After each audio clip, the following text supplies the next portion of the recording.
And who else did you collaborate with then along the way? Presumably not always Cookie, or not?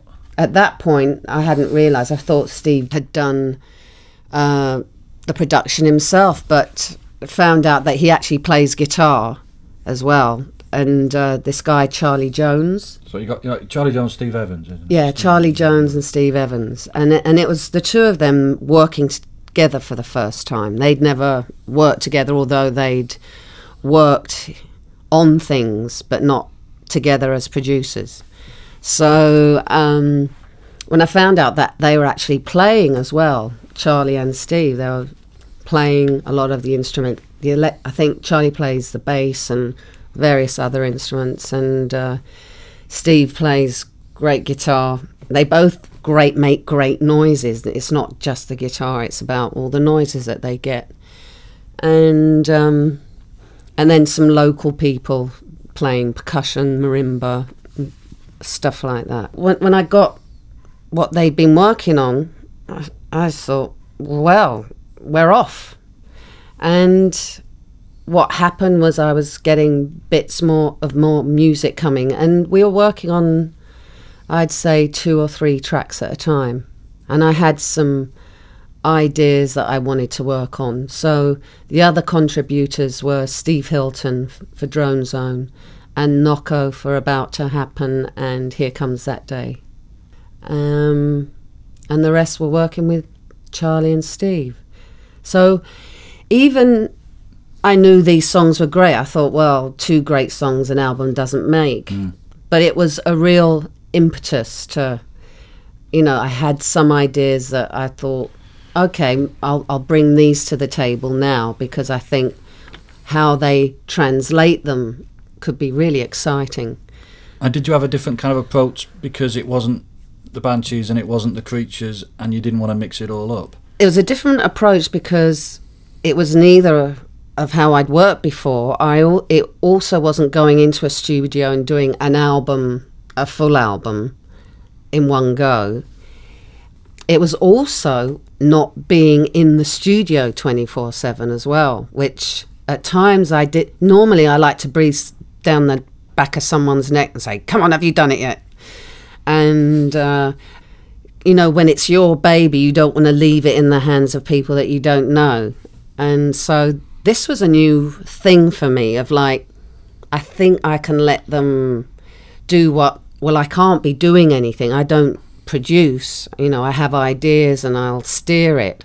So for the first time, I was getting sent MP3s of what they'd been working on. And like, that's another thing. I hate the computer, and I've never had a computer. I've only been using a computer in the last year and a half. Was that another psychological shift, the fact that you were prepared to let them play with the tracks with you not around? That was a major psychological shift. And, you know, obviously I gave them guides, thou shalt not.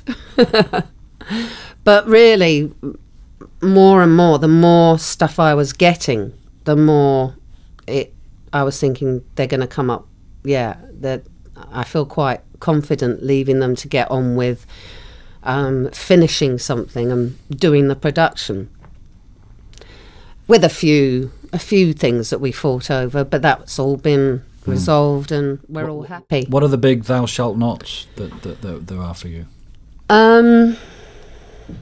Thou shalt not be too clever.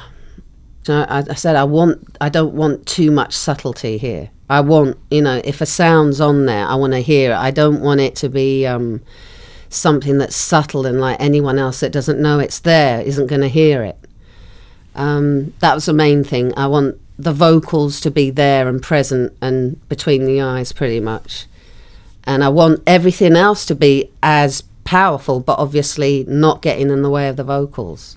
But also I wanted it to be strident and assertive and not scared.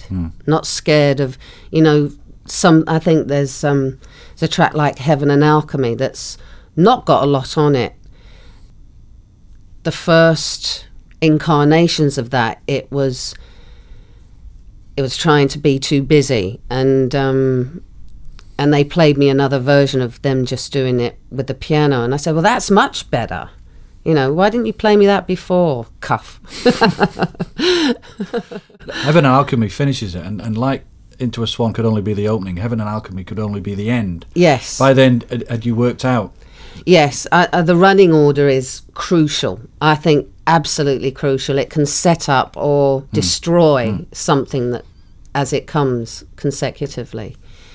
And yeah, Swan and Heaven and Alchemy, as it ended up sounding, definitely were the two bookends. And by the time you make it to Heaven and Alchemy, you've burst through enough and you've liberated yourself enough that you've started to withdraw back into slightly the cryptic. So that Heaven and Alchemy, probably of all of them, is the one that where I need to ask, what's that one about? I think it's just facing up to, I suppose, how we delude ourselves, whether with ourselves or with other people.